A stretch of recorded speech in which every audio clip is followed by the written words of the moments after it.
Ah, pero estamos re bien de hora, 31. No, ¿Cómo andas, Catalina? A ver qué tengo que tapar acá. Buenas ¿Todo tardes, bien? doctora. Sí, ahí Buenas le estoy tardes. por pasar el host. Dale, Fue cambio la de grabación de la manualidad. clase, ¿eh? Fantástico. Un beso a los chiques.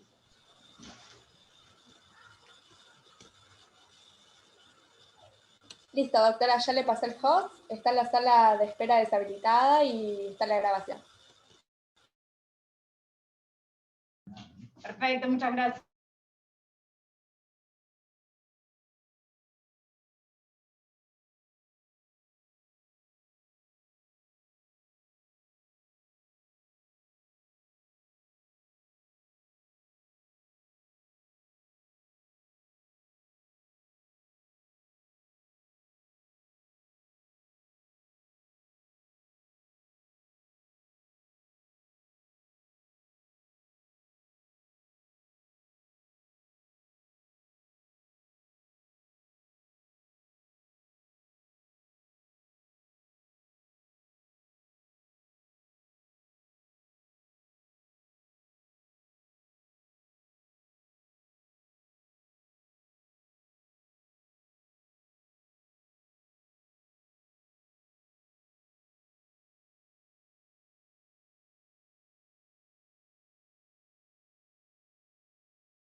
Bueno, perdón, estábamos organizando todo, como siempre que tenemos un delay. Espérennos un segundito, voy a traer mi mate. Me voy a arreglar el moño, que ahí me puse moño. ¿Pasa? ¿El mate? No sé, qué? estamos ahí. No, guarda un poco. Vicky quiere que guarde los PowerPoint míos, chicas. Quiero que vean los power del doctor Jerez, por favor. En realidad, discúlpenos la desprolijidad, lo que pasa es que para nosotros este es nuestro horario de trabajo. Nosotros estamos Trabajando robando al Poder Judicial un horario que en realidad... Ahí Fabiana quiere decir ¡El que... mío también! Ah, estamos también. Claro, porque nuestro horario de cursada... 6:30. Yo me Claro, había matado nuestro- 6:30. Este no era, profe, yo también estoy robando en mi trabajo los lunes y los miércoles. Estamos todos en la misma. Nosotros hacemos un esfuerzo porque como son menos clases y tratamos de organizarnos, pero bueno, en realidad estamos Claro, trabajando hasta sí. las 14, pedimos autorización para, bueno, yo, porque Nuestro él es el horario, jefe. nuestro horario de cursada en realidad era a las 18. O sea, nosotros, este tema de la pandemia hizo que se unificaran las comisiones y terminábamos todos al mediodía. Porque si no, nosotros le hubiéramos planteado al titular que necesariamente teníamos que quedar la comisión de la tarde por un tema de horario. Y ahora se nos sumó la complicación de que al dar todos los temas corridos, no es que un día a la semana, se transforma toda esta semana en semana de día de clase para nosotros. Pero bueno, disculpen la desprolijidad, tratamos de hacer lo mejor posible en el tiempo que nos queda. Vamos a Ayer retomar, me dice sí. que se tiene que retirar, así tranquila Aye, estamos todos en la misma, así que tranquilos. Vamos a poner, voy a compartir pantalla nuevamente. A 14:15 hoy llegué, 15 minutos más le saqué. Igual Catalina ya dejó grabando la clase, así que cualquier cosa lo que reste lo mirás después. Listo. Voy a compartir pantalla como siempre, así ponemos un poquito del power de lo que vimos ayer. ¿Querés hacerles unas aclaraciones de los cuadros que agregamos anoche? Sí, lo que agregamos ayer. Anoche vimos... ayer lo último que vimos fue revocatoria in extremis, pero con anterioridad vimos con bastante detalle esta línea de tiempo del trámite del recurso de reposición y después vimos la reposición con apelación subsidiaria y el doctor Jerez agregó unos cuadros que tal vez clarifican un poquito esto que estuvimos conversando. Los cuadros son de Vicky, obviamente, no piensen que yo tengo la habilidad como para ponerme a hacer cuadros. Yo le tiro la idea y ella lo arma. A ver, lo que pusimos en ese cuadro, dice, el trámite de revocatoria no es. Ahí ese es el horario. No es la S no sobra ahí, no es siempre el mismo, depende del origen de la resolución que se ataca. Esto es muy importante porque una pregunta típica del segundo parcial, cuando les preguntan revocatoria, le dicen, ¿cuál es el trámite de la revocatoria? Ustedes tienen que responder tal como empieza este cuadro. Y ustedes decir, el trámite, doctor o doctora, depende del origen de la resolución que se ataca. Entonces ahí el profe le va a decir, a ver, explícamelo. Bueno, depende. Si provino como una respuesta de un pedido de la misma parte que ahora la cuestiona, o de una resolución que el juez dictó de oficio, ahí el trámite de la revocatoria es muy simple. El juez, presentada la revocatoria, directamente la resuelve, por sí o por no, aceptando el planteo del recurrente o no. No hay ningún trámite más que ese. Mientras que si el origen de la resolución atacada viene de un pedido que había formulado la parte contraria a la que ahora está cuestionando la resolución, en ese caso, el juez, antes de resolver, ¿qué tiene que hacer? Correrle traslado a esa parte que es la que había pedido la resolución que ahora se cuestiona. Es bastante lógico el trámite porque el diálogo, en este segundo supuesto, había arrancado con una resolución generada por un pedido de la otra parte y por un principio básico de bilateralidad, el juez, antes de resolver la revocatoria, tiene que correrle traslado. O sea, que la letra del artículo, ¿cuál es? El 239 que habla del trámite. Sí, 239. 239 o 240. 240, bueno. El 240, cuando habla del trámite, hace esta diferenciación 240. Específicamente por un principio de bilateralidad. Por eso es que en este caso dice que hay que correr traslado a la parte contraria, o sea, aquella que había pedido la resolución, que después terminó siendo desfavorable al que recurre, un traslado de 3 días. Ahí no lo puse, no, sí dice ya, a esa parte por 3 días. Ese traslado, lo dijimos ayer, lo repetimos hoy, es por nota. ¿Esto qué quiere decir? Se notifica por nota, que si el juez dicta la resolución corriendo traslado hoy, ¿qué es día? Miércoles, va a quedar notificada cuando... Viernes. El viernes, muy bien. ¿Y los 3 días los empiezo a contar desde qué día? Lunes y es hábil. Perfecto. El lunes es hábil, arrancamos ahí. Lunes, martes, miércoles terminaría el tiempo de traslado, o las 4 primeras horas del día siguiente, para contestar la revocatoria. Después de contestado el traslado o vencido el plazo con el silencio, porque esto obviamente no es una obligación de la parte contraria contestarlo, contestado o no, vence el plazo, entonces ahí el juez tiene que resolver la revocatoria. ¿Está claro? Yo ahí tengo una pregunta. Sí, dale. Yo estuve leyendo en Arasi eso que dijo de los plazos, y hace una aclaración que me confundió mucho, porque dice que como se trata de una providencia simple, lo que acaba de confirmarme usted es que va a ser la notificación por nota, pero después habla de una excepción en el ámbito nacional donde puede ser por cédula o, bueno, ella habla de la medida cautelar, un ejemplo, claro, que es un supuesto. Y ustedes habían dicho que en nuestro código no estaba, pero que cuando, por ejemplo, la providencia simple de la notificación de la demanda, que es por cédula... Sí, igual. No, o sea, no sé cómo lo plantea Arasi eso, pero no tiene que ver que todas las providencias simples son notificables por nota, es una regla, pero no significa que todas, porque de hecho ya nombramos 2, mirá, nosotros nombramos el tema de la providencia simple de rechazo indígena de la demanda, o no sé cuál nombramos.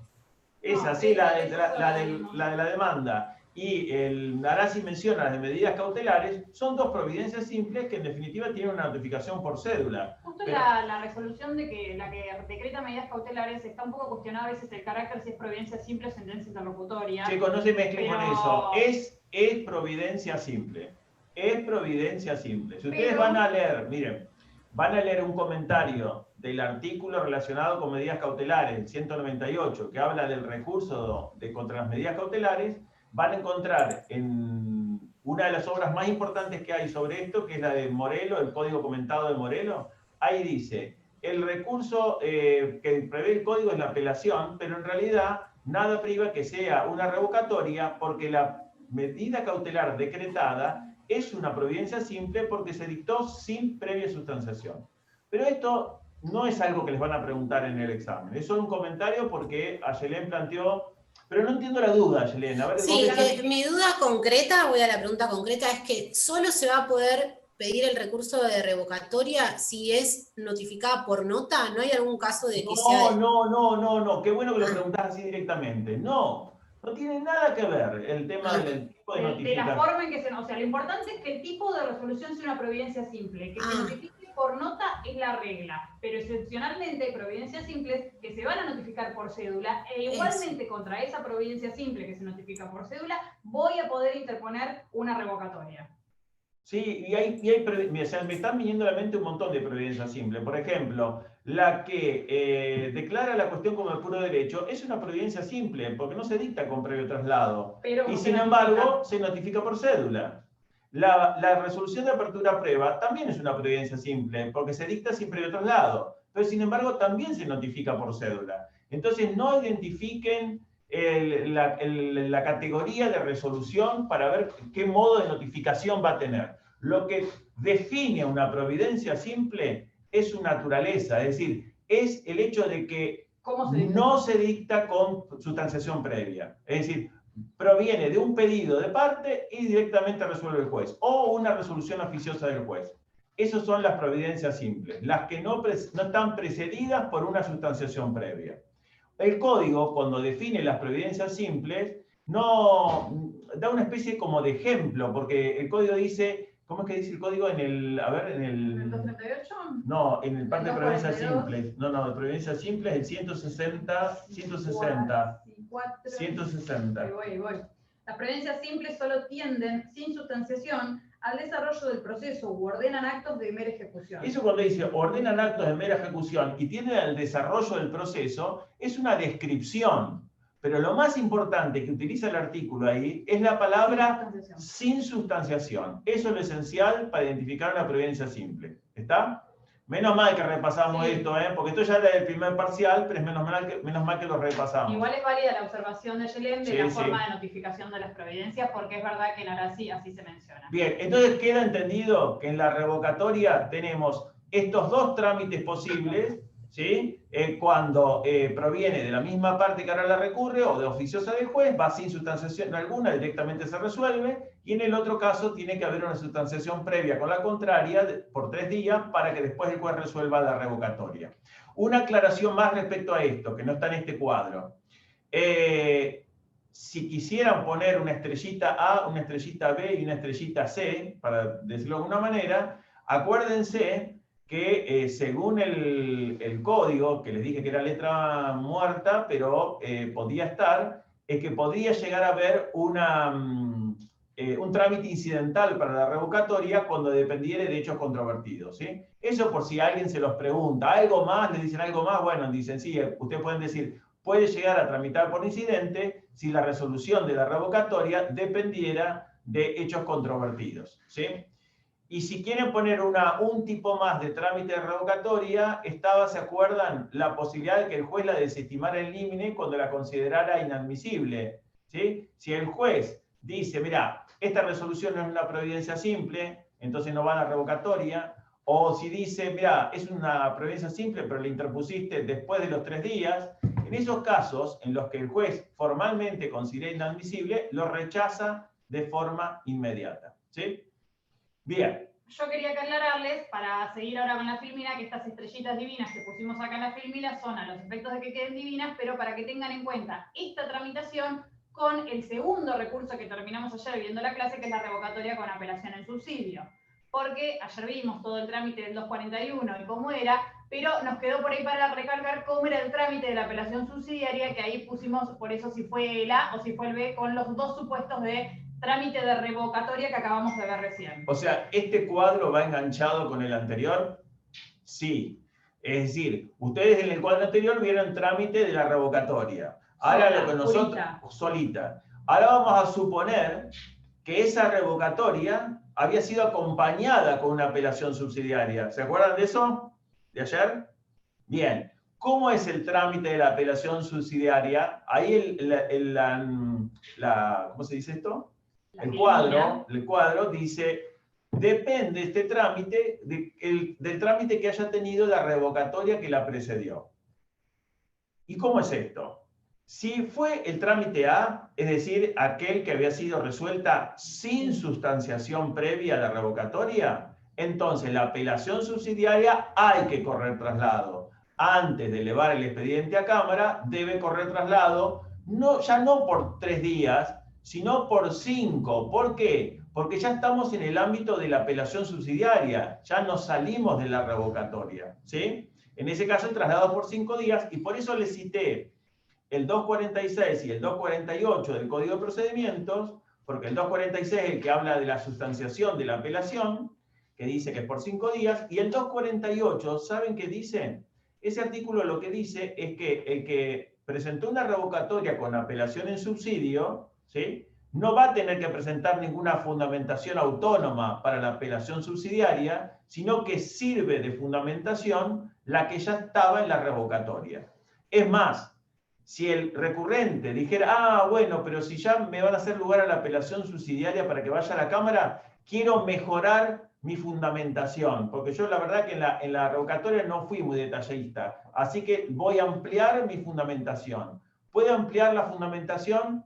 Ayelén dice que no con la cabeza, y está bien, no se puede ampliar. Ningún acto procesal, chicos, ningún acto procesal, una vez ejercido, salvo la ampliación de la demanda, que es una situación excepcional porque el juicio todavía no arrancó, los demás actos procesales que uno realice no son susceptibles de ampliación porque cada realización de acto procesal opera la preclusión. ¿Esto qué quiere decir? Si yo tenía 15 días para contestar una demanda y contesto mi demanda al día 13, ¿puedo decir el día 14, como todavía estoy en tiempo, voy a ampliar la contestación? No, ¿por qué? Porque ya precluyó por el ejercicio de mi facultad procesal el día 13.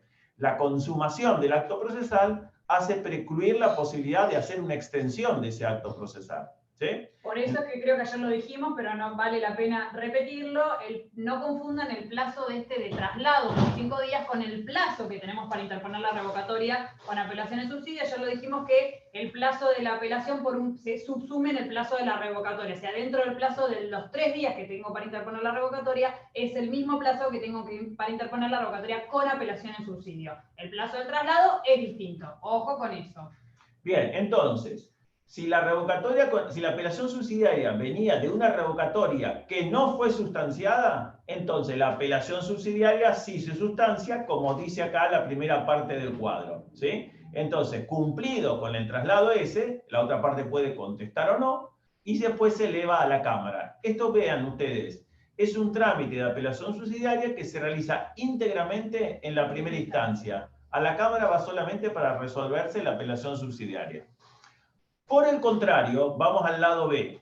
Dice, si el trámite que precedió a la apelación subsidiaria fue el de una revocatoria que ya tuvo sustanciación, ya hubo traslado de la revocatoria para que la parte contraria se expidiera sobre el pedido de revocatoria, entonces ya el círculo está cerrado. O sea, lo que dice el recurrente y lo que tiene para decir la parte contraria ya se dijo en el trámite de la revocatoria. Entonces, en este caso, la elevación es directa hasta la Cámara, para la Cámara, porque no hay necesidad de hacer ninguna sustanciación, porque ya está sustanciado con la revocatoria previamente. ¿Quedó entendido? ¿Sí? Entonces, el trámite de la apelación subsidiaria depende de cómo haya sido el trámite de la revocatoria que la precedió. ¿Está entendido? Bien. El trámite B que dice, perdón, el trámite A, ¿qué es después de oficio? Claro, cuando la revocatoria fue rechazada in limine, igual va a tener que correrse el traslado porque ahí el juez optó por esa vía, ¿sí? Pero es lo mismo, es lo mismo. Yo quería hacerles una observación que yo hice en el programa, no sé si ustedes la vieron. Rubén, vos viste que ahí dice plaza, dice recurso de revocatoria del concepto, procedencia, objeto, plaza. No sé qué significa. No, plazo. ¿Plazo es? Plazo. Ah, listo, Sí. Nada. Un detalle. Bueno, eso está bueno fue... que vayamos leyendo el programa porque después les genera alguna duda. Digo, plaza es algo que no sé. Esto lo vimos, revocatoria in extremis.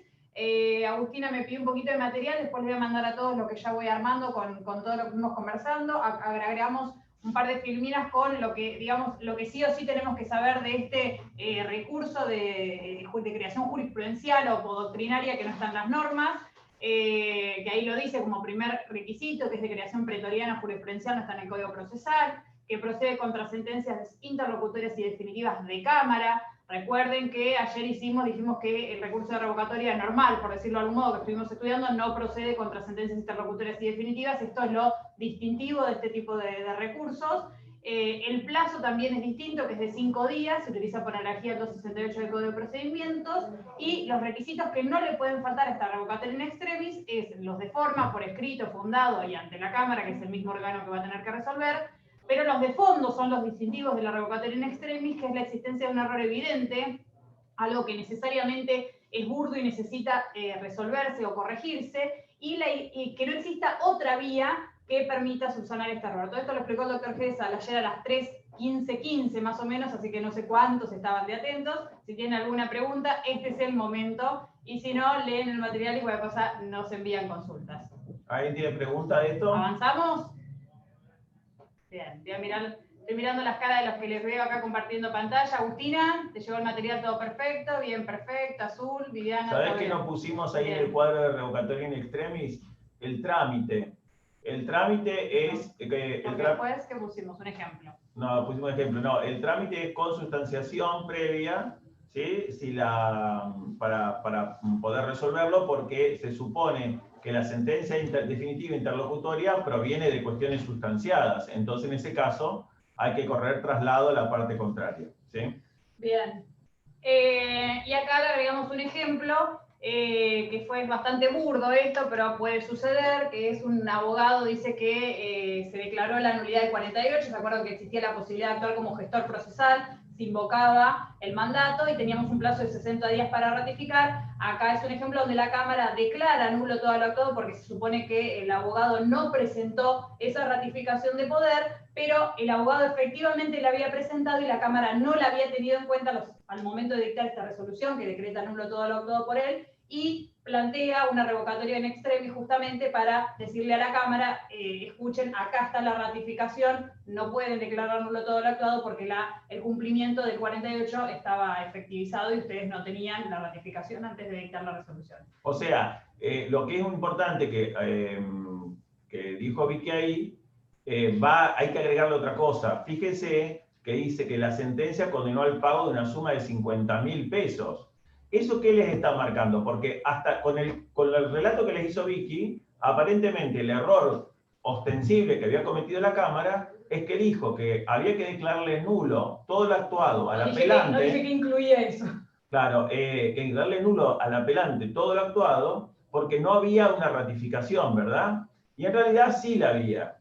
Entonces el abogado presenta la revocatoria in extremis. Es muy importante para esto que la Cámara tiene que evaluar no solamente que haya error evidente, sino que no exista otra vía recursiva. Entonces, si el juicio fuera de 300.000 pesos, habría una vía recursiva, que es el recurso extraordinario ante la Suprema Corte. Pero en este ejemplo que yo les puse ahí, dice una suma de 50.000 pesos. Entonces, el valor del litigio no da para ir por recurso extraordinario ante la Suprema Corte. Entonces, es un caso en el que está abierta la posibilidad de revocatoria in extremis. No olviden esto, no es solamente que haya error evidente, sino que no existan otras vías para poder solucionar este error que cometió la Cámara. Porque si existe una vía recursiva, por ejemplo, el recurso extraordinario, entonces que vaya por recurso extraordinario. No sería viable la revocatoria in extremis. ¿Se entendió esto? Entonces, cuando vean, estas filminas, después se las pasás vos. Sí. Bueno, cuando vean este ejemplo, recuerden que lo de la que condenó al pago... Yo digo sí, les resulta de utilidad que yo le suba el Power a la plataforma como la vez anterior, se lo subo, no tengo problema, bien, perfecto. Bueno, entonces esto de los 50.000 pesos que dice ahí no es un dato menor, porque le está mostrando que es un juicio chico y que ese no va a llegar a la Corte. Entonces, la única manera de arreglarlo es con una revocatoria in extremis, ¿sí? Con esto damos por finalizado el punto 2 de la unidad 10 y arrancaríamos con punto 3, recurso de apelación. El recurso de apelación, porque por un lado es el que más usamos y el que ahí el doctor está sacando sus powers y yo me muero de risa. Acá intenté hacer lo más prolijo que pude algunos cuadros, pero las filminas me quedaron medias raras, así que si tienen algún problema de lectura avisen que vamos leyendo nosotros con lo que sabemos que el contenido tiene. Bueno, primero arrancamos con el recurso de apelación, concepto de recurso de apelación. Hay una... ¿lo encontraste en los archivos, el apunte este? Sí. Bueno, la parte primera de apelación la tenemos hecha, así que esa después se la mandamos. Sí. ¿Sí? Bueno, en ese apunte que les va a mandar Vicky, dice que el recurso de apelación es el concepto, ¿no? Es el medio de impugnación por medio del cual la parte afectada por una resolución del juez de primera instancia, o sea que estamos hablando que la apelación es contra resoluciones del juez, le pide al tribunal de segunda instancia, que es la Cámara de Apelación, que revoque o modifique totalmente lo resuelto por el juez. En definitiva, entonces, es un medio para atacar resoluciones del juez que se plantea ante el propio juez, se lo plantean ante el propio juez, escuchen esto,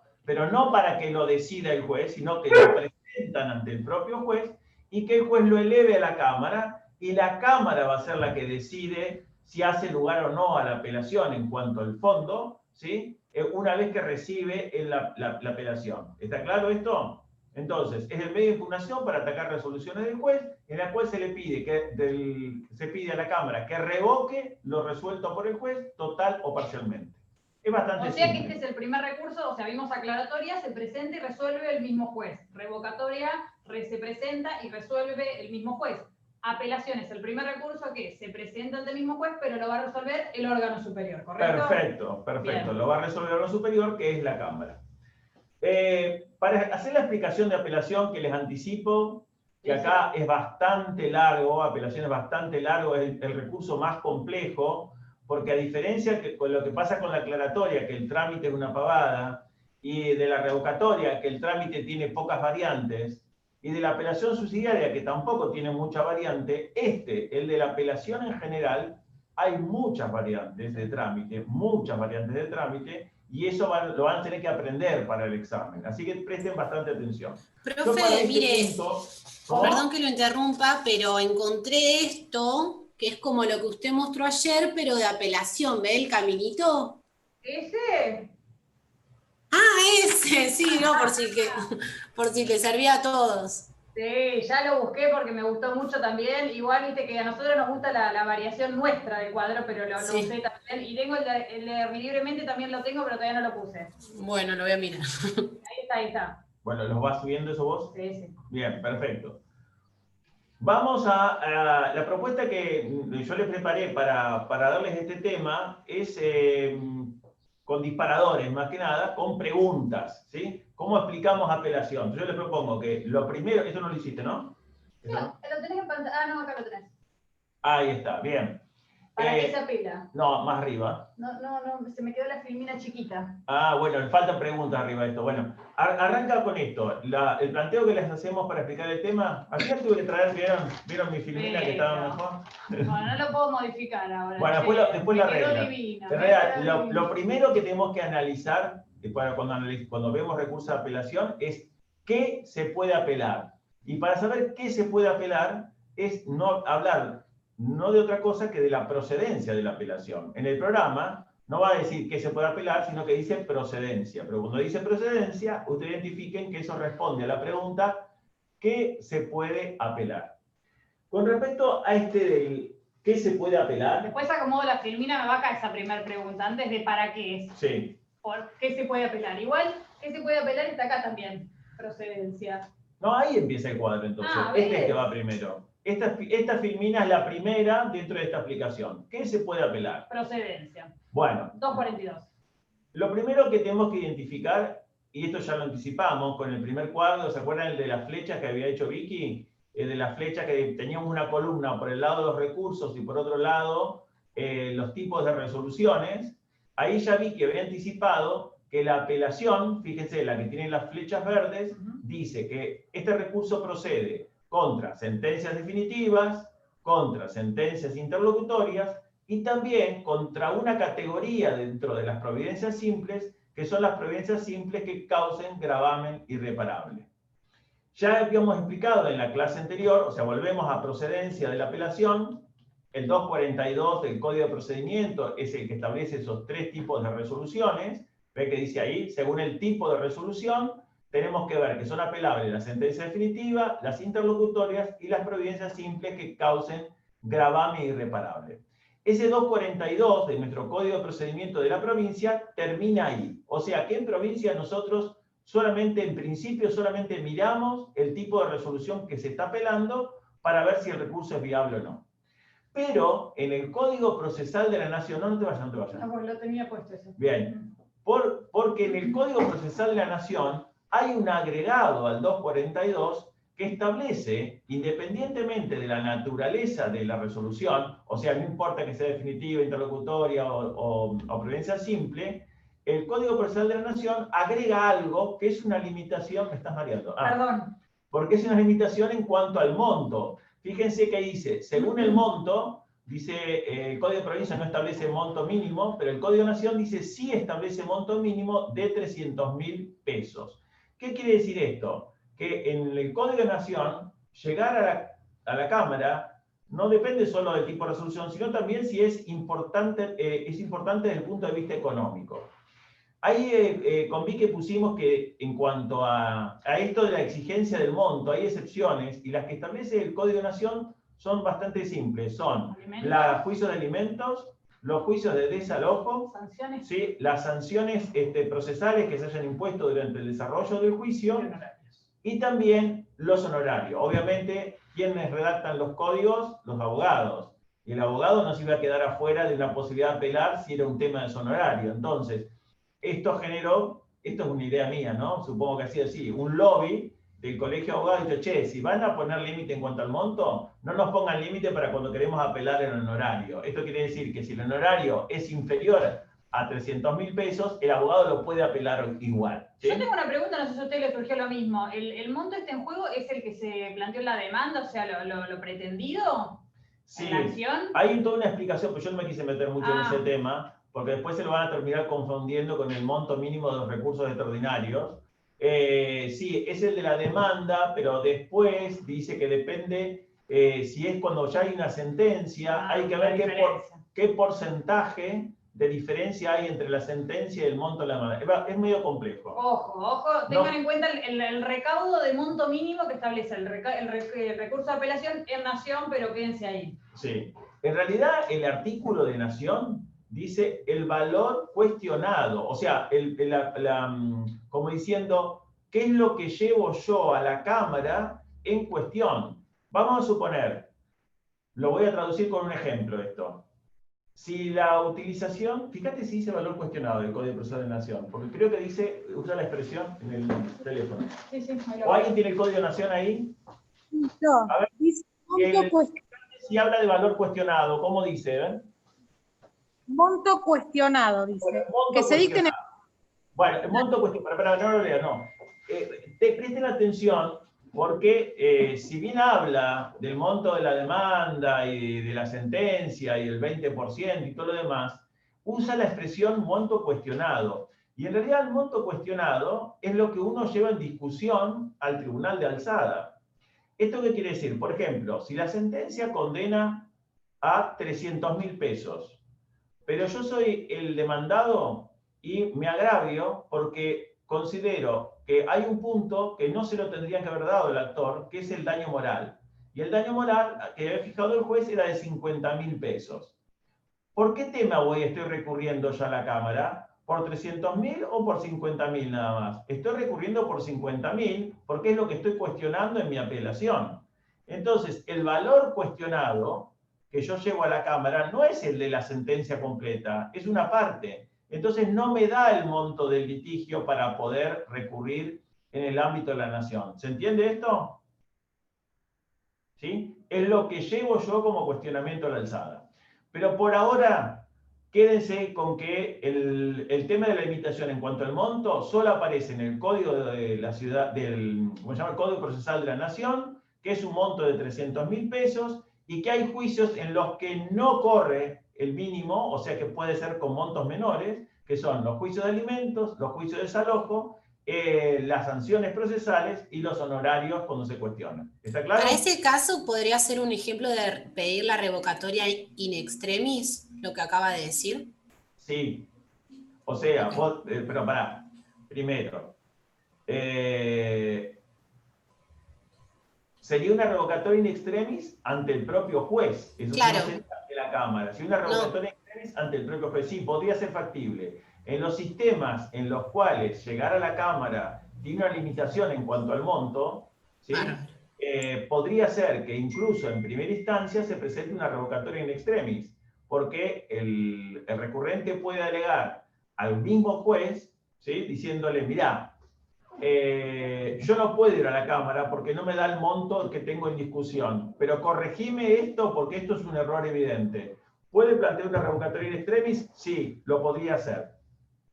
¿En provincia existiría esa revocatoria in extremis? No, porque nosotros no tenemos limitación en cuanto al monto. Entonces, por más error evidente que señale el recurrente, nosotros le tenemos que decir que no va a la revocatoria in extremis porque existe otra vía para solucionarlo, que es plantear la apelación.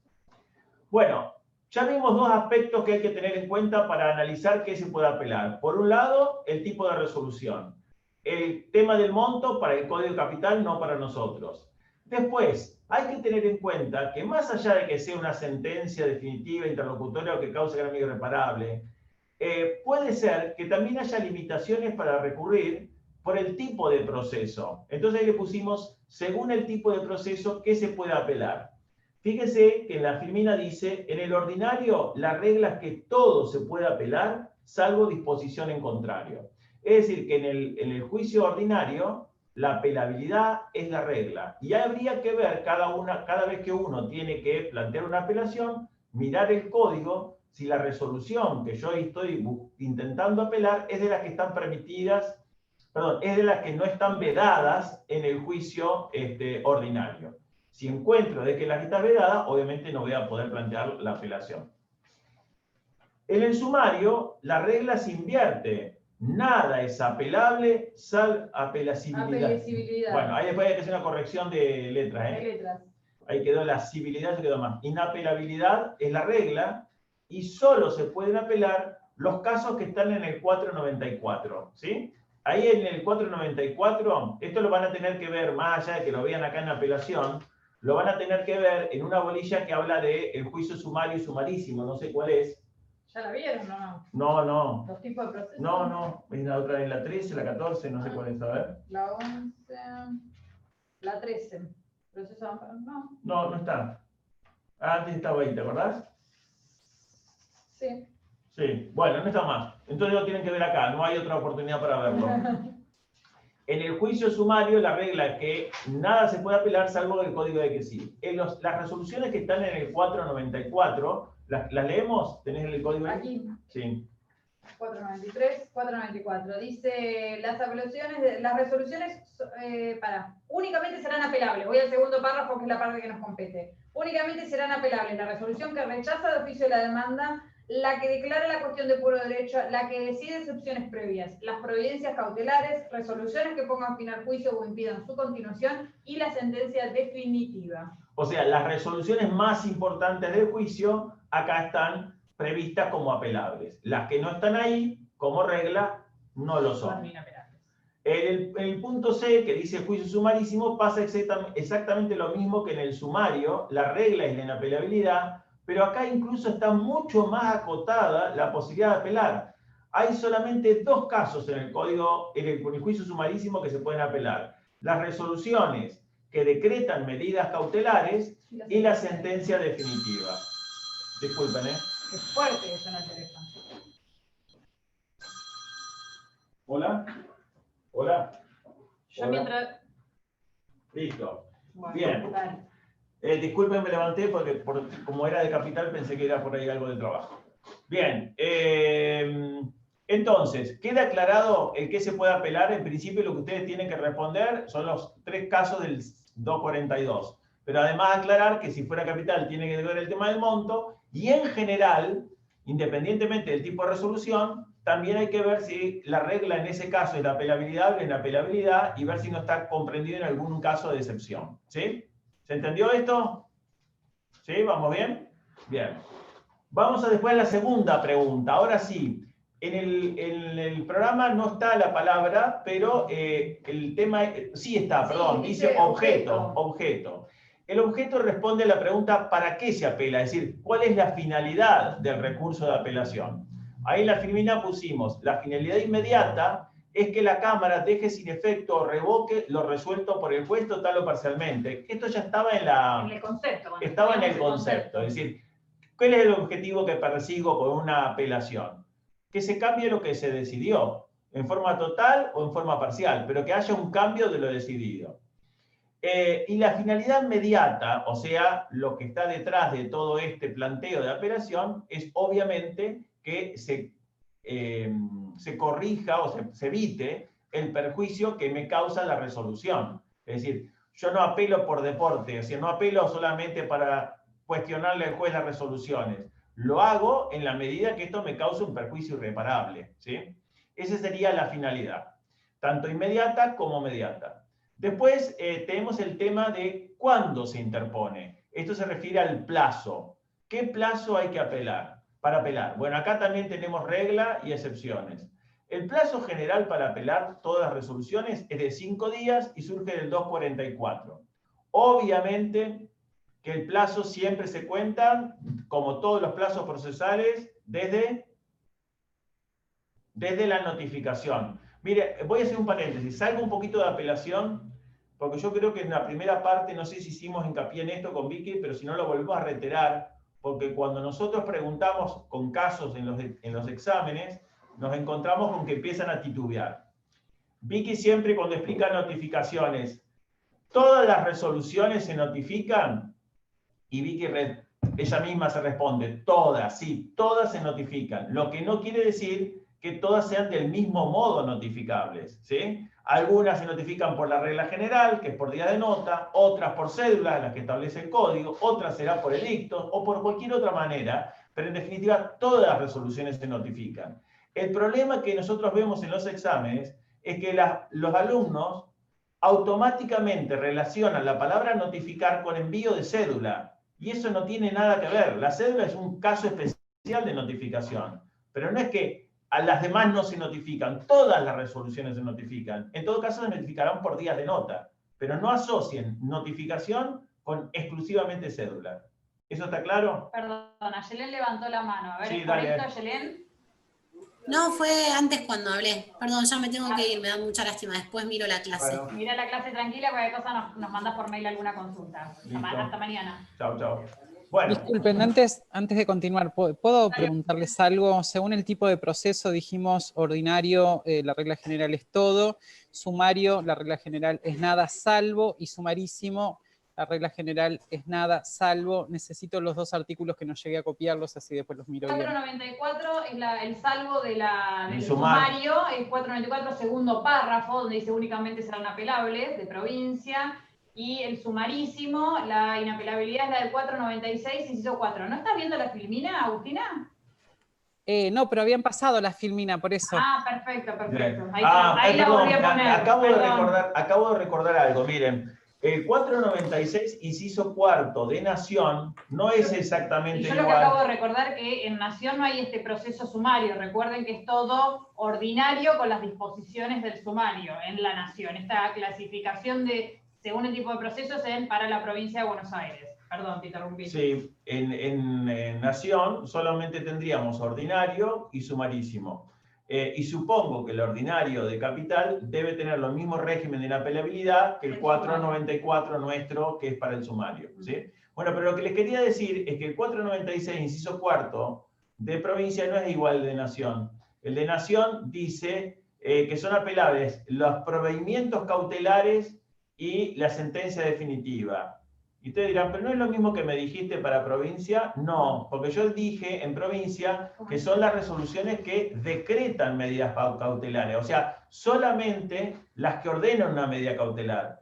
En Nación dice proveimientos cautelares, lo que quiere decir que es tanto las que decretan como las que deniegan una medida cautelar. Nosotros en provincia lo tenemos más restringido todavía, solamente la que ordena la medida cautelar. Mientras que en Capital es un poquito más amplio, es tanto las que deniegan como las que otorgan medidas cautelares. Es una diferencia de detalle, pero por las dudas se las comento. Ahora sí vuelvo a la filmina. Vamos al cuándo se interpone. Dijimos que el plazo general era de 5 días y que se contaba desde la notificación de la resolución, sea por el tiempo que se haya notificado. Que no confundamos desde la notificación, siempre recuerden que el día de la notificación no se cuenta, siempre es al día siguiente, o sea, que la oración no confunda desde que se notifica al día siguiente, día 1. Vamos a hacer un ensayo con Vicky. Ensayemos. El juez dicta una resolución. Hoy, miércoles 4. Hoy, miércoles 4, dicta una resolución que no dice notifíquese personalmente o por cédula, no dice nada. Entonces, ¿cómo se notifica? Por nota. Muy bien. Esta resolución, si se dictó el miércoles 4, ¿cuándo se me vence el plazo para apelarla? Queda notificada el viernes 6, así que tenemos lunes día 1 lunes 9, martes día 1, martes 10, día 2, miércoles 11, día 3, jueves 12, dentro de las 4 primeras horas en la provincia de Buenos Aires. ¿Llegaste a los 5 o no? No, llegué a las 4. Ah, pues estamos pelando, estamos con reposición. Entonces tenemos jueves, tenemos viernes y tenemos lunes de la otra semana. Muy bien. Horas. ¿Está? Entonces. Las primeras 4 horas del lunes. ¿Cómo? Las primeras 4 horas del lunes. Correcto, correcto. Bien Angelito, que sabe contar mejor plazo que yo. Bien, Angelito. Bueno, y si la resolución de hoy dijera notifíquese personalmente o por cédula, y la cédula electrónica, ¿sí?, se deposita en el casillero de la abogada, que es Vicky, mañana sería jueves 5. Jueves 5. ¿Cómo contás el plazo para apelar en provincia? Quedó notificada el viernes 6. Muy bien. Empiezo a contar el plazo. ¿Por qué quedas no el día que te recibiste la cédula en tu casilla? Porque las cédulas electrónicas en la provincia se notifican los días martes y viernes. Muy bien. Se produce la notificación, no se notifican. Se produce la notificación el día de nota posterior al depósito de la cédula electrónica en la casilla del abogado. Ese sería todo el concepto completo. Entonces, no es el día de la recepción en la casilla, sino que va a ser el día de nota siguiente. Por eso Vicky dijo, el viernes quedó notificada, ¿sí? ¿Y? 5 días. Bien. Lunes, martes, miércoles, jueves y viernes, o sea, toda la semana que viene completa, y el lunes de la próxima sería dentro de las 4 primeras horas el vencimiento del plazo para la interposición del recurso de apelación. La última pregunta, Vicky. No puedo más, doctor. La última. Y si fuera una resolución dictada en los tribunales nacionales, cuando se aplica el Código Procesal de la Nación, sí, la resolución salió el miércoles y se dispone la notificación electrónica. Bien. Y se deposita en tu casillero mañana que es jueves 5, ¿sí?, a las 2 de la tarde. Quedó notificada mañana jueves 5 Mañana. a las 2 de la tarde, y el plazo para interponer recurso de apelación va a contar a partir del viernes 6, que sería el día 1 del plazo, o sea que sería viernes 6, lunes 9, martes 10, miércoles 11, viernes 12, y si no me falla mal, sería el lunes de la próxima semana, ¿no? Exactamente. Que no sé qué día ella. Bien, lo más importante, fíjense que yo ahí, la diferencia que tenemos, repasemos esto siempre, de la notificación electrónica en provincia y en nación. ¿Sí? Acá en nación, el último ejemplo que dimos, queda notificado, como fue a las 2 de la tarde, o sea, dentro del horario judicial, queda notificada dentro del horario, hábil, ¿sí? Porque ellos el horario judicial termina a la 1:30 igualmente, pero está dentro del horario hábil, que es hasta las 20 horas, entonces queda notificado el mismo día del depósito en la casilla de correo, mientras que en provincia no tiene nada que ver el día de depósito, sino el día de nota posterior. ¿Eso lo tienen presente? Está clarísimo, eso tiene que estar clarísimo. Angelito. Es el día de nota hábil posterior, ¿no?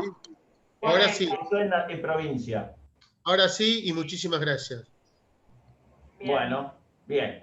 Vamos, perdón, y si hubiera sido en la resolución depositada, la notificación depositada en la casilla del abogado a las 9 de la noche de mañana, ahí no se toma en cuenta el día de la recepción, sino el día hábil posterior. Hábil posterior. En Nación no tienen para nada en cuenta lo de las días de nota, porque eso es propio de la notificación automática. Acá en provincia hicieron un mix que lo que hace es más complicar las explicaciones que otra cosa, ¿sí? Totalmente. Totalmente. Pero eligieron así una combinación.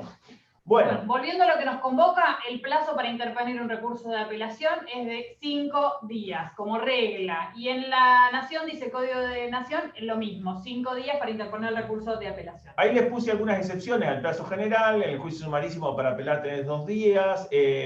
Cuando se reduce la apelación en subsidio, obviamente que también ahí el plazo queda subsumido en el de revocatoria, que sería el mismo momento de la revocatoria.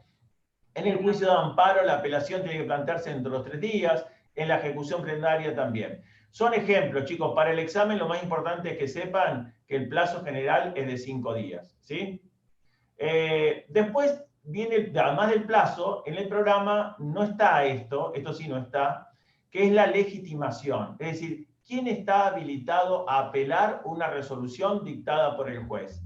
La actora, la demandada, ambos. ¿Puedes apelar un tercero citado? ¿Puede apelar un litisconsorte? puede apelar una citada en garantía, puede apelar, un asesor, no sé si lo dijiste, sí, un asesor de menores incapaces. Un asesor de menores incapaces, un defensor oficial.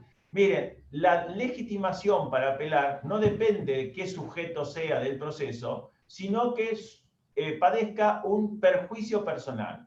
¿Esto qué quiere decir? El tercero citado, en principio, puede ser que algunas cuestiones no le interesen, porque es una cuestión entre las partes, pero si lo afecta a él, aunque no sea la parte principal, está aceptado que pueda apelar, porque la legitimación depende de que le cause un perjuicio personal al recurrente. Eso es lo que delimita la posibilidad de apelar, o sea, la legitimación para apelar.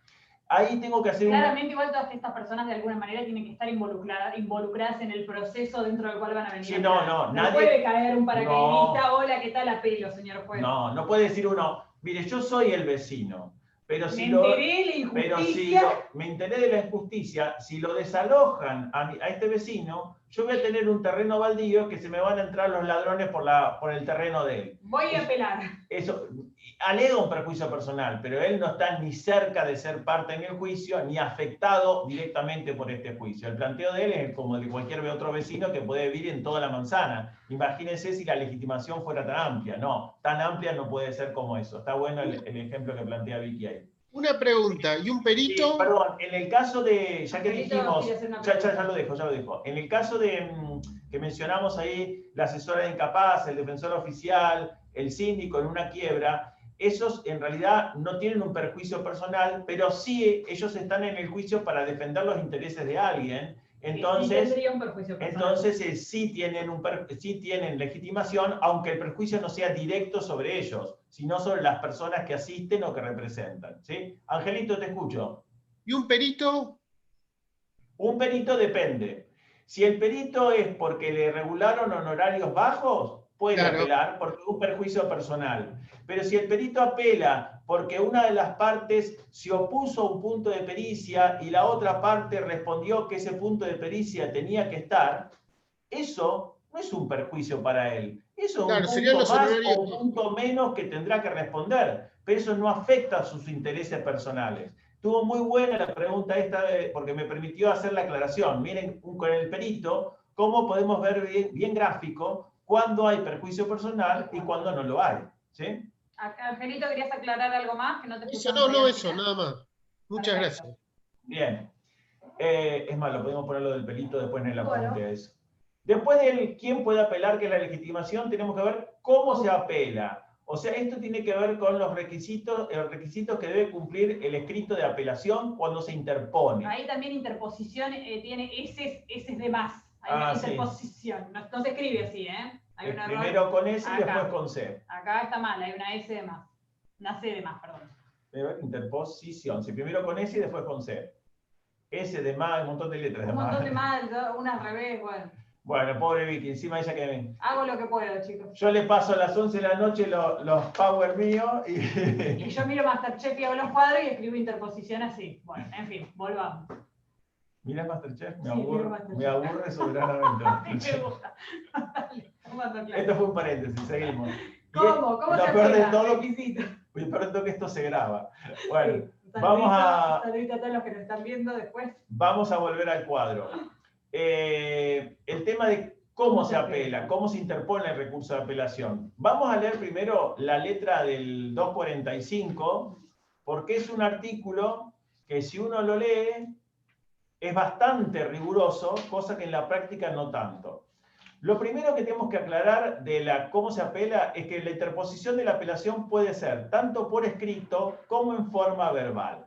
Les aclaro, el 99,999% las apelaciones se interponen por escrito. ¿Sí? Obviamente escrito electrónico ahora, pero se interponen por escrito. Eso de que sea verbal, que figura ahí en el código y que nosotros lo ponemos ahí en el cuadro, en realidad respondía a otra situación, porque era, imagínense, esto trasládenlo a ¿de cuándo es el código? 1967, 1968. Yo había nacido, pero ustedes no. En ese momento, los abogados podía ser que llegaran a la mesa de entradas de un juzgado, advirtieran que había una resolución que perjudica los intereses de su cliente y no pueden volver al estudio a escribir un escrito de apelación, que antes tenía que usar la máquina de escribir para eso, usar el carbónico, llevarlo a tribunales, porque se les hacía tarde y por ahí estaban sobre el plazo para apelar. Entonces le pedían al secretario: señor secretario, ¿puede dejar constancia de que yo en este mismo acto apelo la resolución, esta que vamos a ser la que declaró la cuestión como de puro derecho, la que fuera, ¿no? Porque la considero que causa un gravamen irreparable a mi cliente? Sí. Entonces el secretario dejaba una constancia y firmaba el secretario y firmaba el recurrente. O sea, era en expresión oral, pero se plasmaba, ¿sí?, en una constancia que extendía el secretario en una hoja del expediente. Incluso se hacía al pie de la propia resolución. Todo esto, con un expediente electrónico, no tiene ningún sentido. Primero, porque no se va a dejar constancia en la pantalla para donde uno vio la resolución. Segundo, porque hacer un escrito electrónico hoy es mucho más simple, no, nada de complicado, se puede presentar en cualquier momento, incluso hasta en las propias dependencias judiciales hay, no sé si ahora, pero antes había, puestas por el Colegio de Abogados algunas herramientas para poder ahí hacer los escritos electrónicos y presentarlos en las respectivas causas. El abogado anda con su token, como nosotros los jueces andamos con el token para firmar dentro de la dependencia, entonces es bastante simple y no existe ya, le diría, la necesidad de contar con esta herramienta de la interposición verbal a último momento, ¿sí? No habría problema. Si alguien lo quiere hacer, obviamente está habilitado porque el código no se borró en esto.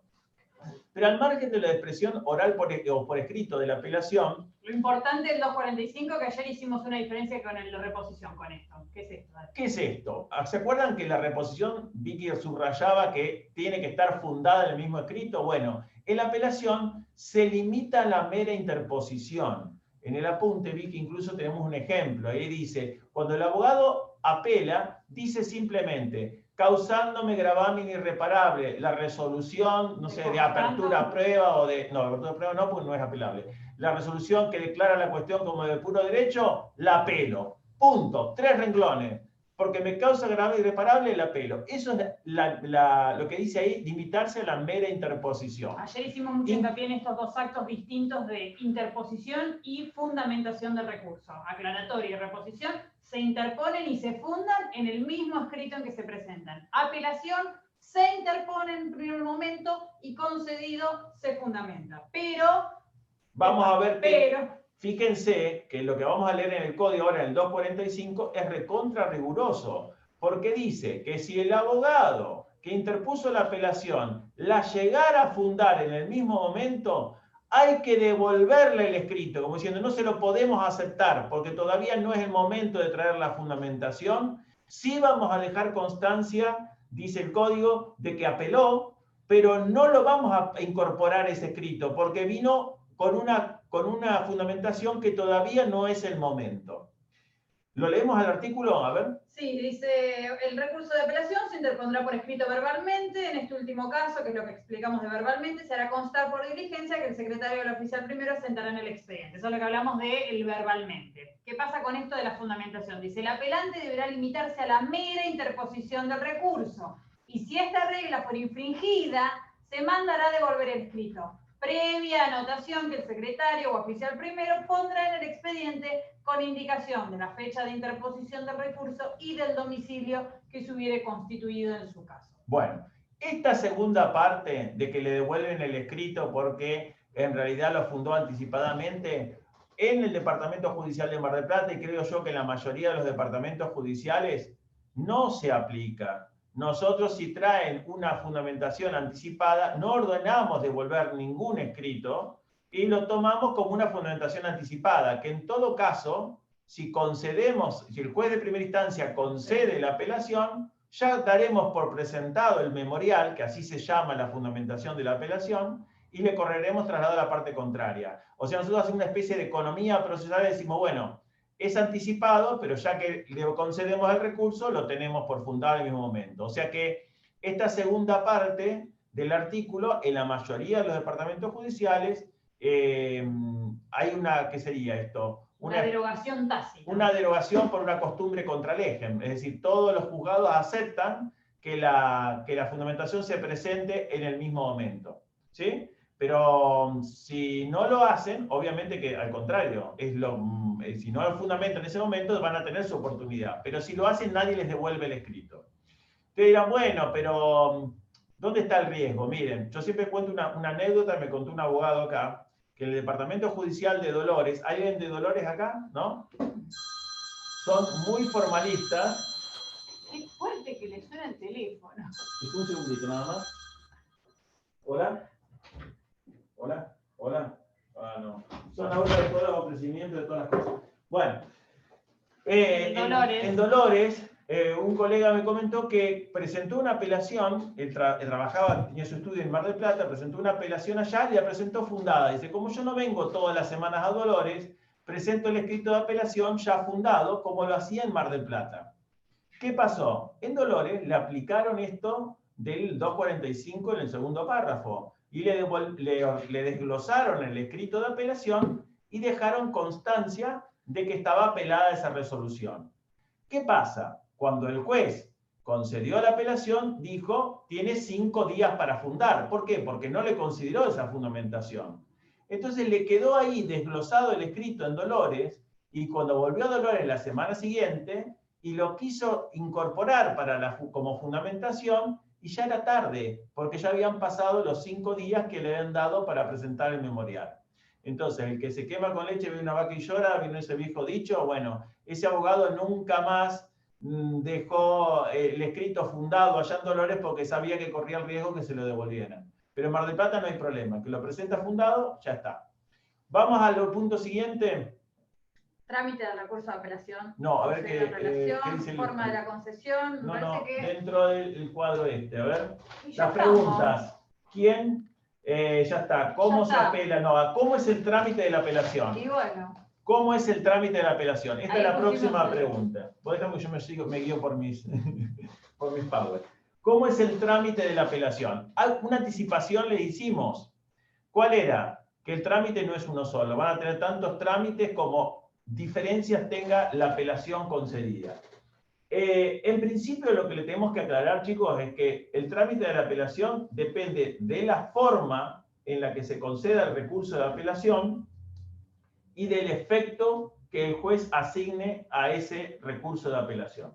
Primero hablemos de las formas de concesión. Hay dos formas de conceder la apelación que no son de libre elección para el juez, sino que están establecidas en el código, ¿sí? Hay una que se llama apelación concedida libremente. En la teoría procesal se dice también apelación amplia. Estoy pensando en esto para que hayamos una... Insisto con esto del diálogo en el proceso. Hasta ahora vimos toda la parte, por decirlo de un modo, de la actuación del profesional que va a plantear un recurso de apelación. Vimos qué es, cómo se va a plantear, contra qué procede, en qué tipo de proceso la regla, la inapelabilidad. Ahora, presentado, o sea, cumplido todos esos requisitos el profesional, porque era una providencia simple que causaba agravamiento irreparable, en un proceso ordinario donde estaba permitida la apelación, dentro de los 5 días, con todo cumplido, presentada la apelación, ¿qué es lo que va a hacer el juez? ¿Qué análisis va a hacer el juez de este recurso de apelación? Profesional, ahora pasamos a cómo el juez va a evaluar este recurso, ¿sí? Bueno, primero lo que va, está bueno que me hiciste esta introducción. Para el cambio de tema. Cambio de sujeto que está tratando el recurso de apelación. Ahora, ya le presentaron la apelación al juez. El juez, si bien no es el que va a decidir el fondo de la apelación, tiene primero que analizar la admisibilidad de ese recurso de apelación. Lo primero que hace un juez cuando recibe una apelación es ver si es una resolución apelable y si está interpuesto en término.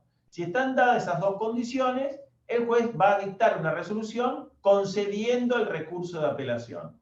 ¿Pero alcanza con eso? No. El juez además tiene que indicar con qué forma y con qué efecto concede el recurso.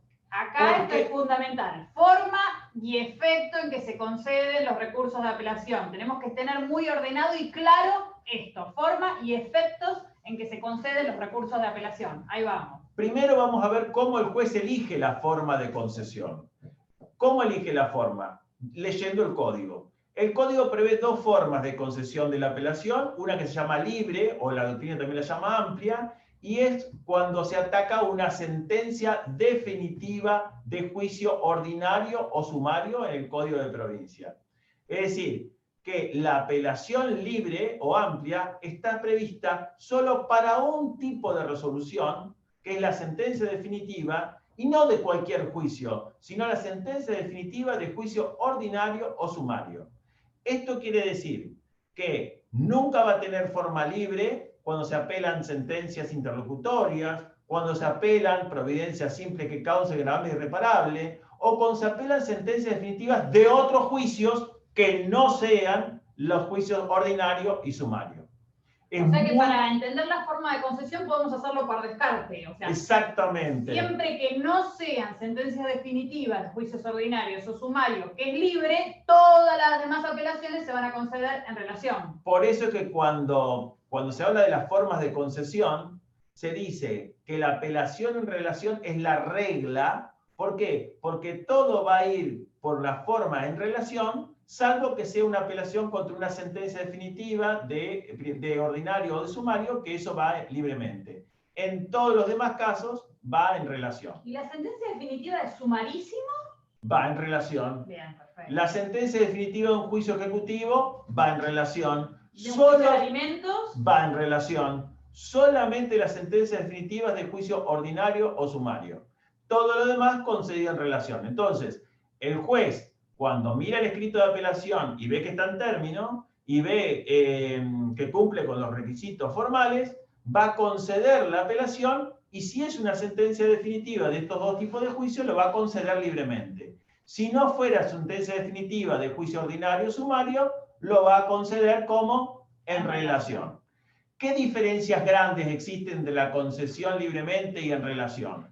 La primera, la que la llamamos amplia, y la segunda restringida. ¿Por qué llamamos amplia a la concesión libremente? Porque en esa, fíjense que dice ahí en el Power, dice, existe la posibilidad de apertura a prueba en segunda instancia bajo las condiciones del artículo 255 que se analizarán en el punto 4 de esta unidad. Mañana. Lo más importante que tiene que grabarse de acá es que en una apelación libre es posible que la Cámara, para revisar lo que hizo el juez, permita nuevas pruebas, cosa que ni por sueño ocurre en una apelación en relación.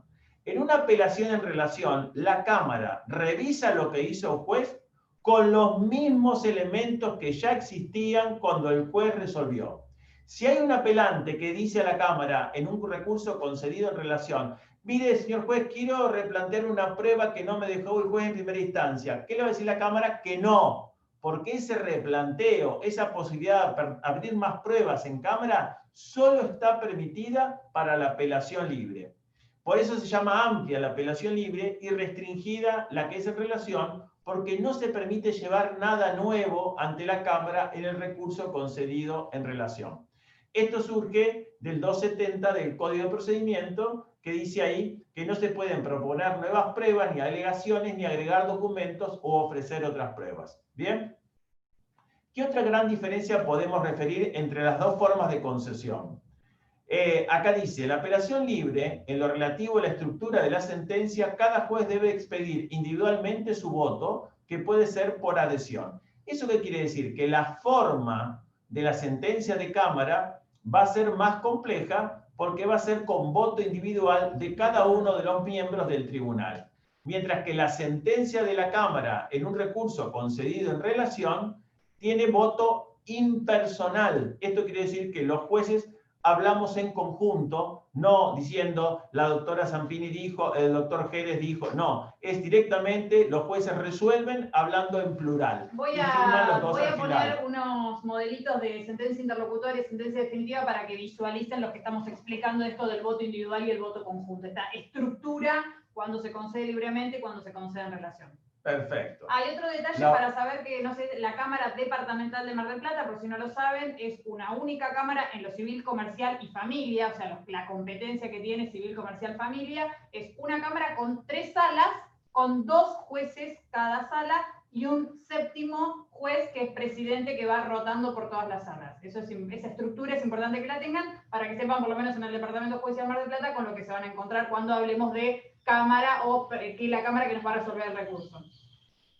Perdón, te saqué de sí, no, está bien, está bien. estructura. ¿Qué otra diferencia hay entre apelación libre y en relación? Ya dijimos, el tema de la amplitud por la prueba en el libremente, que no existe en relación, y el tema de la forma de la sentencia de la Cámara en uno y otro. Pero otra cosa muy importante, que tiene que ver con el trámite, es que en la apelación concedida libremente, la mayor parte del trámite se realiza ya con el expediente en la Cámara, mientras que en el recurso concedido en relación, gran parte del trámite se realiza en primera instancia ante el propio juez que dictó la resolución que está apelada.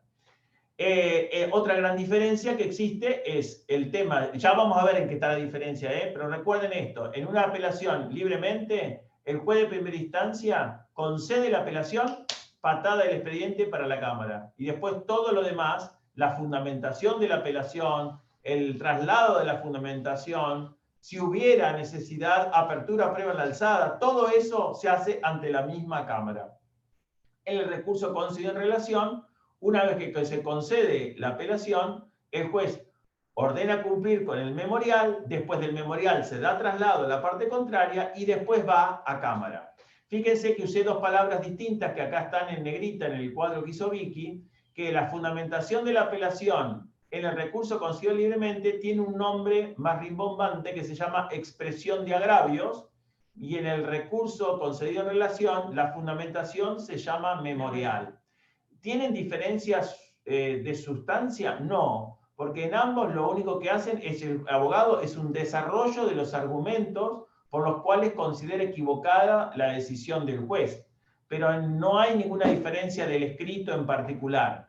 En tanto en uno como en otro, lo que tiene que hacer el abogado es una crítica concreta y razonada de las partes del fallo que considera equivocadas. Eso es lo que dice el artículo 260 del Código de Procedimiento, que lo lee Vicky ahora.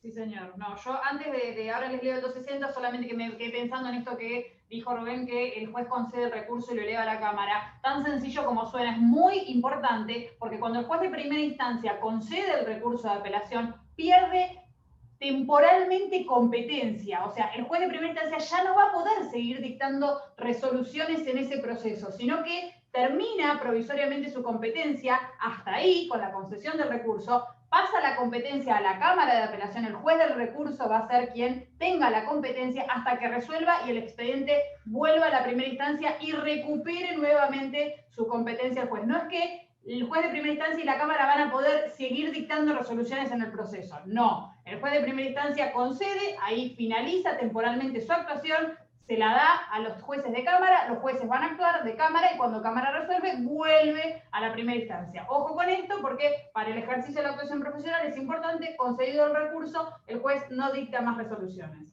Estamos hablando en ese caso de la apelación libre, porque sí. La apelación en relación, hay una parte que todavía el juez la hace como una especie de delegado de la Cámara, porque va a pedirle al apelante que presente el memorial, va a correr el traslado del memorial, incluso el juez de primera instancia para la apelación en relación va a analizar, va a poder declarar desierto el recurso de apelación si no se presenta la fundamentación del recurso. Pero como bien dijo Vicky, eso no lo hace porque él sea el competente para toda la apelación, sino lo hace por una especie de delegación procesal que permite el código para evitar que el expediente esté dando vueltas en Cámara cuando en realidad por ahí fracasa el trámite del recurso porque el mismo apelante después no presenta la fundamentación, ¿sí? Entonces, lo que nosotros decimos o insistimos con que el juez a partir de la concesión del recurso eleva el expediente a la Cámara, eso es solamente para el recurso concedido libremente.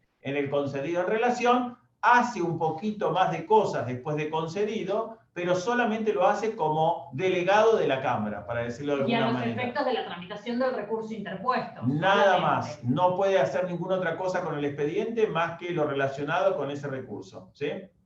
El artículo 260, se lo tiene que saber de memoria, literal, dice contenido de la expresión de agravios, dice el traslado. El escrito de expresión de agravios debería contener la crítica concreta y razonada de las partes del fallo que el apelante considere equivocadas. No bastará remitirse a presentaciones anteriores. De dicho escrito se dará traslado por 10 o 5 días al apelado según se trate de juicio ordinario o sumario. Bueno, pero eso, el plazo lo dejamos un poquito Sí, ahora. primer Ahora, lo único que nos quedamos es con que la fundamentación tiene que ser una crítica concreta y razonada, y fíjense que dice, y no puede remitirse a presentaciones anteriores. No puede decir el abogado, tal como yo lo dije en la contestación de la demanda, el actor no tiene razón. No se puede remitir. En todo caso, tiene que reiterar argumentos o incluso desarrollarlos más todavía, porque el expediente va a ir a la Cámara y la Cámara no trata nada que no esté en la expresión de agravios. Para nosotros, los que trabajamos en Cámara, lo que no está apelado, nosotros no podemos modificarlo, porque el mismo escrito de expresión de agravios o de memorial es el que fija los límites de actuación de la alzada. Si no está en la apelación, nosotros vamos a suponer que nosotros advertimos que el juez se equivocó en otras cosas, además de lo que dice el apelante. El juez de Cámara puede decir, bueno, además de lo que dice el apelante, también se equivocó el juez en esto, en aquello. No, porque así como la demanda fija el límite de actuación del juez para la sentencia, el memorial o la expresión de agravios también fija el límite de actuación de la alzada para ver qué cosas puede toquetear o reformar o modificar de la sentencia de primera instancia. ¿Está entendido eso? El memorial de expresión de agravio hace las veces de demanda para un juez de primera instancia, para nosotros, porque no podemos hacer nada que no nos hayan planteado en el memorial. ¿Sí?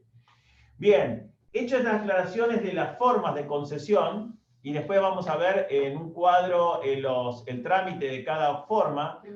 No, me gustó el otro de defectos, porque nosotros recién dijimos que se acuerdan que yo les dije, cuando el juez de primera instancia le presenta la apelación, se tiene que limitar a la concesión de la apelación si están dados los requisitos formales, o sea, si está en tiempo y si el que presenta la apelación está legitimado, esas cuestiones. Le asigna la forma que corresponde a esa apelación, el juez se fija si es una sentencia definitiva de juicio ordinario sumario, le va a decir, concedo libremente el recurso de apelación interpuesto, y a su vez también tiene que señalar el efecto. ¿Qué efectos posibles puede asignarse al recurso de apelación? Esto no es discrecional para el juez de primera instancia, sino que también está establecido en el propio código. ¿Cómo funcionan los efectos? En realidad, las variantes en cuanto al efecto solo aparecen en el juicio concedido en relación. En el juicio concedido libremente, hay solo un efecto posible, que es el efecto suspensivo. Mañana voy a hacer una filmina así queda plasmado esto de las formas y los efectos en forma gráfica para que tengan visualmente cómo relacionan estas dos cuestiones. Bien, ¿se acuerdan que cuando hablamos de formas dijimos que la regla en cuanto a las formas era en relación? Bueno, la regla en cuanto a los efectos es el efecto suspensivo. ¿Qué quiere decir que el juez asigne a un recurso de apelación efecto suspensivo? Es que la resolución cuestionada no se puede mandar cumplir hasta que la Cámara la revise. O sea, queda suspendida la posibilidad de cumplirse lo que dijo el juez en la resolución. Entonces, Rubén, perdón que te hago una pregunta. ¿La forma de concesión del recurso libre o en relación nos va a determinar el trámite de ese recurso, correcto? Exactamente. Y si voy a tener que presentar una expresión de agravio o un memorial, bien, etc. O si voy a tener posibilidad de replantear ante la alzada pruebas o no, bien. Eso es lo que fija. Y entonces, el efecto, ya sea suspensivo, devolutivo, diferido, que vamos a ver ahora, nos va a marcar ¿qué va a pasar con esa resolución que viene cuestionada? Exactamente. El efecto va a marcar qué va a pasar con esa resolución cuestionada. Un primer efecto es este. Suspensivo, perdón. Es el suspensivo, ¿no? También que me hagas ese tipo de interrupciones. Y el suspensivo es la contracara del que está al lado del devolutivo. Fíjense que yo les dije, la regla es el suspensivo, pero en algunos casos se puede conceder con efecto devolutivo. ¿Y eso qué quiere decir? Que contrariamente al suspensivo, pese a la apelación interpuesta, la resolución cuestionada igual se va a tener que cumplir. ¿Cómo se van a dar cuenta de esto? Miren, es que en algún momento el legislador se dio cuenta de que si paraba las resoluciones, el cumplimiento de resoluciones por el tema de una apelación, con todo el tiempo que por eso demora en la Cámara, podría ser que el incumplimiento de esa decisión fuera más perjudicial que el tiempo que llevaba tramitarlo desde la Cámara. Y hay cuestiones que no admiten demora y que es preferible correr el riesgo de hacer cumplir la decisión del juez que esperar. Entonces el legislador, para algunos juicios específicos, algún tipo de resoluciones específicas, dijo, no. Estos casos, que la resolución del juez se cumple igual, aunque esté apelada. O sea, a esto le damos efecto devolutivo. ¿Saben cuáles son los ejemplos típicos? Cuando el juez decreta una medida precautoria. Si el juez ordena una medida de no innovar, para decir, bueno, esto no se toca, si la medida esa se apela, lo más lógico es que se cumpla de manera inmediata, porque el perjuicio que puede llegar a causar la violación de esa medida cautelar es peor que si no se lo hubiera adoptado. También pasa el recurso devolutivo, el efecto devolutivo también se aplica a los juicios de alimentos. Si el juez de primera instancia, la jueza de familia, dispone una cuota alimentaria, provisoria o definitiva, no importa, esa apelación que se interponga contra esa decisión se va a conceder con efecto devolutivo. Esto quiere decir que se va a cumplir igual esa cuota provisoria o cuota definitiva de alimentos mientras tramita el recurso de apelación. Imagínense que un alimentado tuviera que esperar que se resolviera por la Cámara para empezar a cobrar la cuota alimentaria de su padre. Me da la sensación, no sé, a mí que tal vez estos efectos se ven mucho más claros cuando lo que se cuestiona es la sentencia definitiva de un proceso. Digo que se ve más claro porque uno tramitó todo un proceso, tiene un cliente, le dice, quédate tranquilo, el juez de primera instancia nos dio la razón, nos hizo lugar a la demanda por la suma de 30.000 pesos, que es lo que te salió, la moto que se te rompió en el choque, perfecto, estamos recontentos, celebramos. El cliente dice, listo, ¿cobramos entonces? ¿Y qué le va a decir usted como abogado? Stop. ¿Por qué? Porque el otro, el de la parte demandada, que la sentencia le salió mal, interpuso un recurso de apelación. Supongamos que un proceso definitivo, un proceso sumario u ordinario, que se va a conceder libremente y con efecto suspensivo. ¿Qué va a generar? ¿Que al cliente le vamos a decir, ¿cobramos? No. Tenemos que esperar a que la Cámara resuelva, y si la Cámara nos confirma esa sentencia y nos da la razón, ahí sí vamos a poder buscar los 30.000 pesitos para recuperar la moto. Si no, nada. Ese es el efecto suspensivo. Esperar hasta que la sentencia finalmente adquiera firmeza y podamos finalmente cobrar o obtener lo que requeríamos. Ahora, si tenemos un juicio de alimentos, yo soy una madre que estoy reclamando alimentos para mis hijos. Pero aclaremos que el juicio de alimentos no es ni ordinario ni sumario. Es un trámite especial. Es un trámite de juicio especial, entonces ese entra en la regla de la concesión con la forma en relación, ¿sí? Y a su vez, en cuanto al efecto, ¿qué pasa en ese caso? ¿Qué pasa? Los alimentos, me declaran la sentencia que el padre le tiene que pagar alimentos al hijo, ponerle provisorio o definitivo, no importa, por 10.000 pesos por mes. Entonces yo, madre, le digo, señor juez, ya puedo cobrar los 10.000 pesos, tengo que pagar la cuota del colegio, comprarle zapatillas. Y me dice, hay un recurso, pero se concedió con efecto devolutivo. Significa que usted sí, ya puede cobrar los 10.000 pesos que el padre le tiene que pagar, vaya, compre las zapatillas, cobre, y después la Cámara resolverá si está bien o mal concedida esa cuota alimentaria. Pero usted ya puede ir cobrando lo que la sentencia dice, ¿sí? Esa es la gran diferencia entre suspensivo y devolutivo. Y el diferido versus... Perdón, sí, a ver, ¿quién va a preguntar? Que no veo. Yo. Viviana. ¿Qué pasaría si el juez resuelve después que, ese recurso de apelación no hace lugar a lo que piden y lo dio con efecto devolutivo? ¿Qué tiene que devolver en el juicio de alimentos? No hay Está bien la pregunta. No hay reintegro. O sea, vos decís, ¿qué pasaría si la Cámara después dice, no, la cuota alimentaria de 10.000 pesos en realidad es de 5? No hay devolución, pero sí hay un efecto que determina que a partir del momento que está notificada esa sentencia de la Cámara, la cuota que va a pagar va a ser la que estableció la Cámara, ¿sí? No la que estaba pagando, ¿sí? En general, perdón que interrumpa, pero los efectos devolutivos se aplican en resoluciones que las circunstancias del caso son muchísimo más sensibles u urgentes, que en la balanza pesa más que se vaya cumpliendo aunque no tenga razón, que la espera, el perjuicio que pudiese ocasionar la espera a que la Cámara se expida sobre ese tema. ¿Sí? O sea, bien. ponemos en la balanza, gana la urgencia de la cuestión. Pagamos alimentos, por más que después la Cámara me diga que estoy equivocado, tendré alimentos a cuenta, se verá la manera, no se devuelve lo que se puso de más. Bien. Sí se puso de más. Hay otra cuestión que tiene que ver con respecto a los efectos, además de suspensivo devolutivo, que tiene que ver cuándo lo va a tratar al recurso de apelación la Cámara. ¿Lo va a tratar de forma inmediata o va a diferir la apelación para otro momento? Esos son otros dos efectos, el diferido y el inmediato, que puede tener el recurso de apelación. Así como en cuanto a los efectos de si se ejecuta o no se ejecuta, la regla es suspensivo y la excepción es que sea devolutivo, en cuanto a los efectos diferido e inmediato, esto de decir en qué momento la Cámara lo va a resolver, la regla es que sea inmediato. Esto quiere decir que se eleva la tramitación de la causa a la Cámara para que resuelva en ese momento la apelación. Este término suspensivo, este término devolutivo y este término diferido lo vamos a encontrar en la lectura del código, en la lectura de los artículos correspondientes. Vamos a encontrar que el efecto suspensivo, el efecto devolutivo u el efecto diferido. Este inmediato es simplemente un versus que hacemos acá en el cuadro para que se pueda hacer un comparativo y entender qué alcance tiene este efecto diferido. En ningún momento vamos a ver que un artículo dice y el efecto es inmediato, se eleva directamente a la Cámara. Este inmediato no está en el código, sino es un simple comparativo para que entendamos los alcances de qué es esto de diferido. Para hacer un versus, como tenemos el suspensivo versus devolutivo, un diferido versus este inmediato, claro, que está buena la aclaración de Vicky, no se pongan a buscar en el código, che, no encuentro en el código. El efecto inmediato, ¿cuál es? En el código mío no está el efecto inmediato, no está porque es una definición teórica, ¿sí? Pero no significa que en la práctica tenga aplicación, tiene aplicación. Lo que nunca van a encontrar es cuando un juez conceda el recurso que vaya a decir efecto inmediato, nunca lo va a decir porque si no lo dice, si el juez no dice el efecto, se supone que es el inmediato.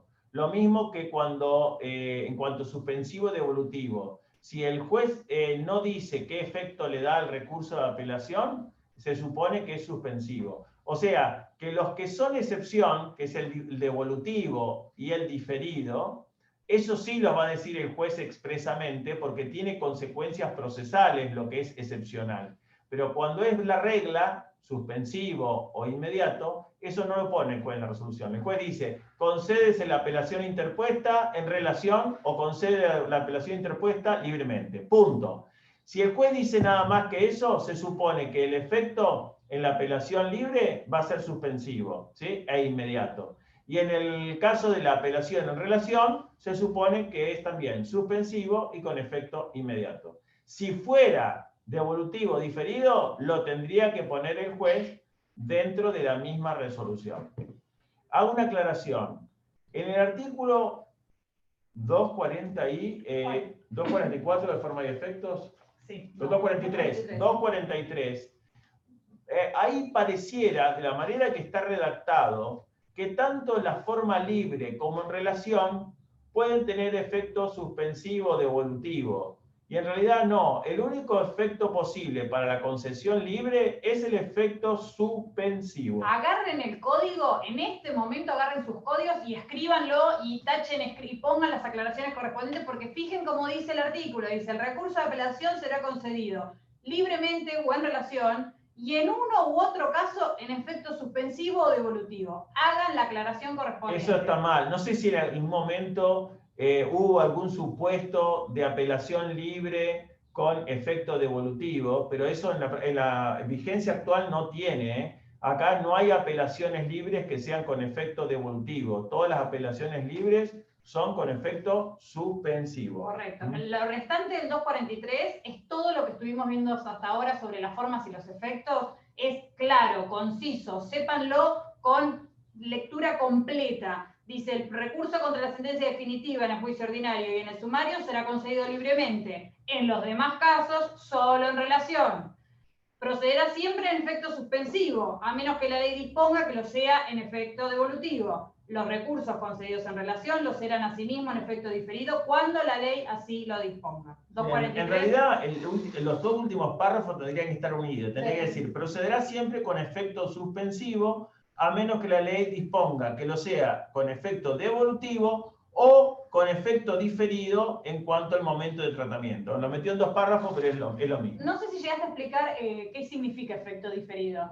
El efecto diferido, no. Digo esto y ya lo terminamos la clase de hoy. Sí. ¿Qué es el efecto diferido?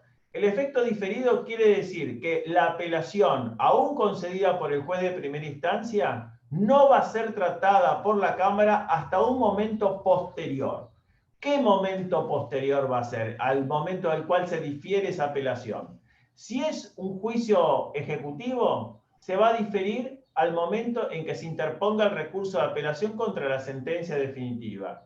Y si fuera un juicio de conocimiento y fuera de los que tramita por vía ordinaria o sumaria, el diferimiento queda postergado para la oportunidad del artículo 255. Esto quiere decir que lo voy a poder plantear, o mejor dicho, se va a resolver también, también con el recurso de apelación contra la sentencia definitiva. Entonces, resumiendo, después lo voy a desarrollar un poquito más, efecto diferido. Mañana vamos con esto porque el diferido genera... Sí, es bastante complejo, pero lo más importante que cuando hablen de diferido, cuando piensen en diferido, piensen en cuándo se va a tratar, no piensen si se suspende o no la resolución del juez de primera instancia. Tiene que ver cuándo se va a tratar por la Cámara, si se trata de forma inmediata o si se trata en forma diferida. En forma diferida quiere decir que en ese momento se deja anotado en el expediente, hay una apelación concedida, sí, pero ahora no lo mandamos a la Cámara. Va a ir más al final del proceso y no en este momento. Por eso que la apelación diferida siempre va a tener que ver con cuestiones accesorias, porque son cosas que pueden esperar. Las cosas principales del juicio, esas no va a ser con efecto diferido, porque pueden variar la suerte posterior del proceso. Por ejemplo, si hubo un incidente y en el incidente se impusieron costas al actor o al demandado, no importa, es una cuestión accesoria. Si alguien la apela, se va a resolver después cuando se apele la sentencia definitiva. ¿Sí? Es una postergación de cuestiones accesorias. Lo dejamos acá. Sí. Mañana retomamos con esto de las formas y efectos del recurso de apelación. Vamos a terminar esta relación, vamos a tratar de empezar con libremente, así nos queda para el viernes el de queja. Ahí el programa estaba mirando el punto 3 al final, está mal porque termina con recurso de queja por denegación, que está en el punto 5. Así que eso lo dejamos para un puntito posterior. Es como que aparece 2 veces la queja, está así repetido. Que hay que tachar la que aparece al final del punto 4, del punto 3. Del punto 3. Al final del punto 3 que dice queja por la denegación de recursos ordinarios, eso táchenla porque en realidad está desarrollada en el punto 5 de la misma unidad. 498 inciso 6 que pusiste Lina acá, que era cuando hablábamos de sumarísimo, de Nación. Aclaraba, claro, ¿cuál es? Claro, no es el 496 en Nación, sino es el 498 inciso 6. Perfecto, gracias. Gracias, Elina. Bueno, nos vemos mañana a las 1:30. Asimilen toda esta información de a poco. En cuanto puedo subo el Power y los materiales, probablemente sea la semana que viene. Dudas y consultas para arrancar la clase si quieren mañana, previo a seguir. Hacemos un repaso de que quedaron bien claros estos temas, porque es importantísimo forma y efectos del recurso de apelación. Y seguimos con memorial y todas esas cuestiones de relación y libremente, ¿sí? 13:30 por el mismo canal. Elina, ¿tenías que decir algo? No, gracias. Bueno, listo. Nos vemos mañana. Chao, chao. Hasta mañana para Chao, todos. gracias. Chao, chao. Gracias.